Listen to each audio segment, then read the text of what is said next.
You've invested a lot in your education, and people have invested in you. And let me tell you, the world needs your talents. Man, does it ever. The world needs a lot, and we need it from you. We really do. We need it from you young people. I mean, I'm not speaking for the rest of us up here, but I know I'm getting a little grayer. We need it from you, the young people, because remember this. So you got to get out there. You got to give it everything you got, whether it's your time, your talent, your prayers, or your treasures.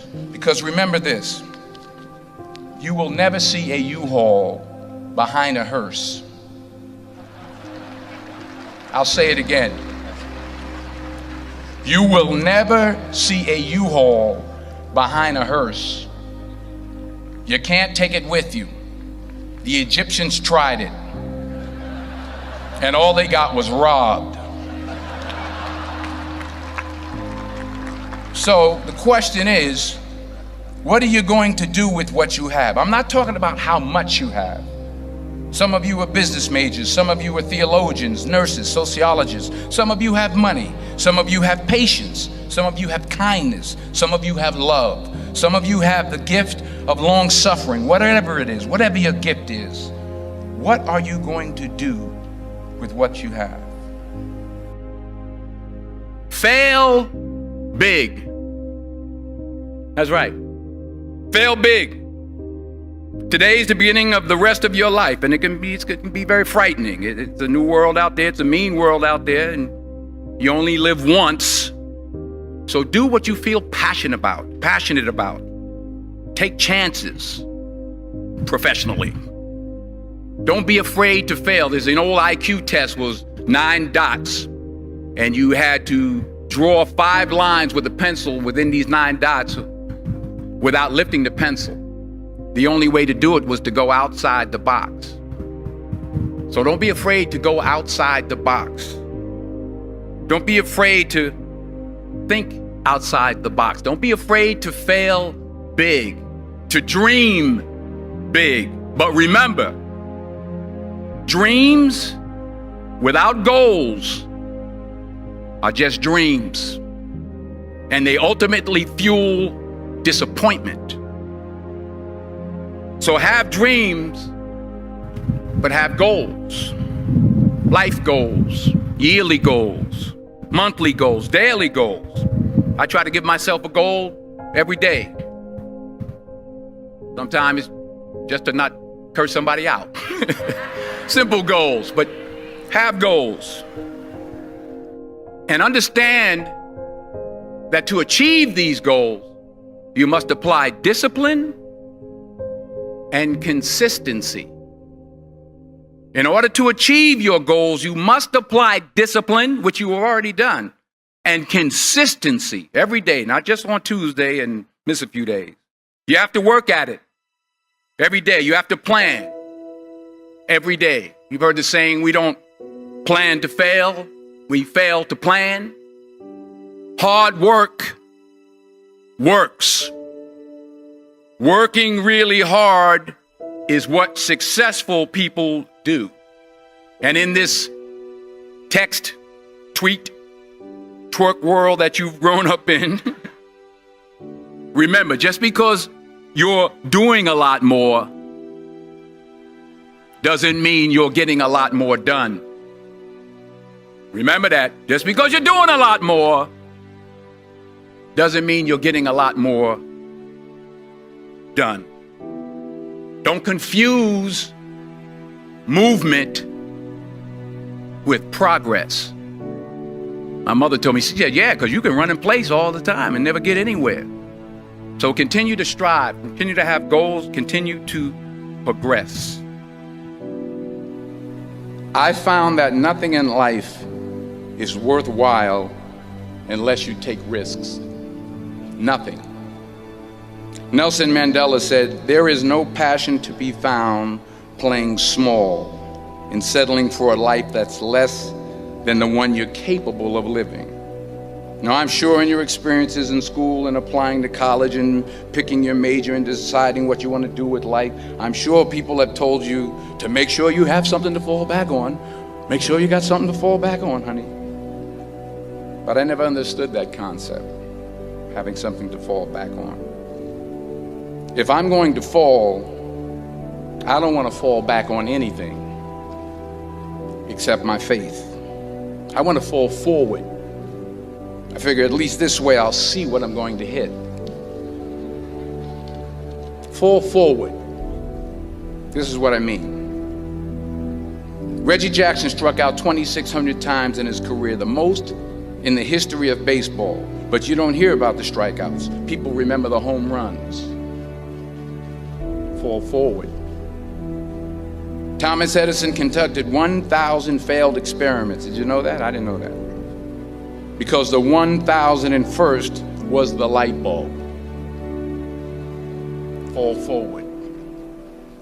Every failed experiment is one step closer to success. You've got to take risks, and I'm sure you've probably heard that before, but I want to talk to you about why that's so important. I got 3 reasons, and then you can pick up your iPhones. First, you will fail at some point in your life. Accept it. You will lose. You will embarrass yourself. You will suck at something. There's no doubt about it. And I know that's probably not a traditional message for a graduation ceremony, but hey, I'm telling you, embrace it, because it's inevitable. And I should know. In the acting business, you fail all the time. Early on in my career, I auditioned for a part in a Broadway musical. Perfect role for me, I thought, except for the fact that I can't sing. I didn't get the job. But here's the thing. I didn't quit. I didn't fall back. I walked out of there to prepare for the next audition, and the next audition, and the next audition. I prayed. I prayed, and I prayed. But I continued to fail, and fail, and fail. But it didn't matter, because you know what? There's an old saying, you hang around the barbershop long enough, sooner or later you're going to get a haircut. So you will catch a break, and I did catch a break. Last year, I did a play called Fences on Broadway. Someone talked about it. Won the Tony Award. And I didn't have to sing, by the way. But here's the kicker. It was at the Court Theater. It was at the same theater that I failed that first audition 30 years prior.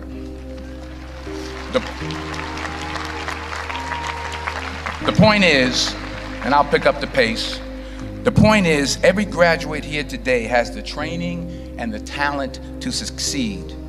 But do you have the guts to fail? Here's my second point about failure.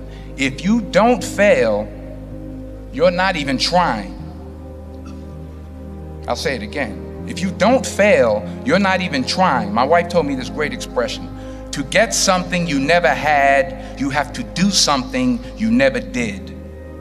Les Brown's a motivational speaker. He made an analogy about this. He says, imagine you're on your deathbed, and standing around your deathbed are the ghosts representing your unfulfilled potential. The ghost of the ideas you never acted on. The ghost of the talents you didn't use. And they're standing around your bed, angry, disappointed, and upset. They say, we came to you because you could have brought us to life, they say. And now we have to go to the grave together. So I ask you today, how many ghosts are going to be around your bed when your time comes? Not only take risks, but to be open to life, to accept new views, and to be open to new opinions. To be willing to speak at a commencement at one of the best universities in the country, even though you're scared stiff. While it may be frightening, it will also be rewarding. Because the chances you take, the people you meet, the people you love, the faith that you have, that's what's going to define you. Never be discouraged. Never hold back. Give everything you got. And when you fall throughout life, and remember this, fall forward. Say thank you. for grace. Thank you for mercy. Thank you for understanding. Thank you for wisdom. Thank you for parents. Thank you for love. Thank you for kindness. Thank you for humility. Thank you for peace. Thank you for prosperity. Say thank you in advance for what's already yours. It's how I live my life. That's why I am, one of the reasons why I am today. Say thank you in advance for what is already yours. True desire in the heart for anything good is God's proof to you, sent beforehand to indicate that it's yours already. I'll say it again. True desire in the heart, that itch that you have, whatever it is you want to do, that thing that you want to do to help others and to grow and to make money, that desire, that itch, that's God's proof to you, sent beforehand already to indicate that it's yours. And anything you want good, you can have. So claim it. Work hard to get it. When you get it, reach back. Pull someone else up. Each one, teach one. Don't just aspire to make a living. Aspire to make a difference.